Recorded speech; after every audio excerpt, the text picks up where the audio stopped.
அன்பு சகோதரர் திரு லோகேஷ் கனகராஜ் அவர்களுக்கு ஒரு வேண்டுகோள். நீங்கள் ஒரு சிறந்த இயக்குனராக இருப்பதற்கு பாராட்டுகள், மகிழ்ச்சி. இனியும் நீங்கள் தொடர்ந்து சிறந்த படங்களை தயாரித்து உலகின் தலைசிறந்த இயக்குனராக வருவதற்கு வாழ்த்துக்கள்.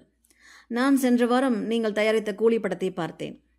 தற்போதைய சூழ்நிலையில் வீட்டிலும் சரி, நாட்டிலும் சரி, உலகிலும் சரி வன்முறைகளை அரங்கேறி வருகின்றன. படத்திலாவது அமைதி இருக்குமா என்று எதிர்பார்த்து ஆசையுடன் வருகிறோம். அங்கேயும் வன்முறை காட்சிகள் என்றால் நாங்கள் எங்குதான் செல்வது?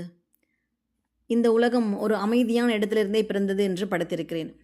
எனவே எல்லோரும் விரும்புவது அமைதியும் அன்பும் தான். ஏன், திரு ரஜினி அவர்களும் அமைதியை தேடியே நிஜ வாழ்க்கையிலும் அடிக்கடி இமயமலை சென்று விட்டு வருகிறார்.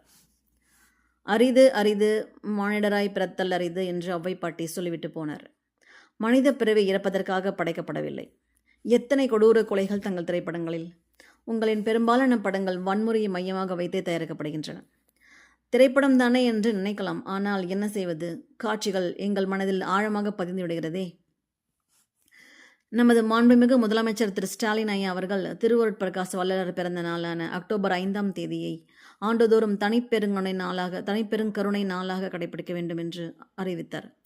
அந்த வள்ளல் பெருமானின் வழியில் இனிவரும் காலங்களில் இளைய தலைமுறையினரையும் பெண்களையும் கருத்தில் கொண்டு நகைச்சுவையும் அன்பும் கருணையும் நிறைந்த படங்களை தயாரிக்க வேண்டும் என்று கேட்டுக்கொள்கிறேன். நீங்கள் மரணமில்லா பெருவாழ்வை அடைய விரும்பும் அன்பு சகோதரி திருமதி சந்திரா சண்முகம். நன்றி.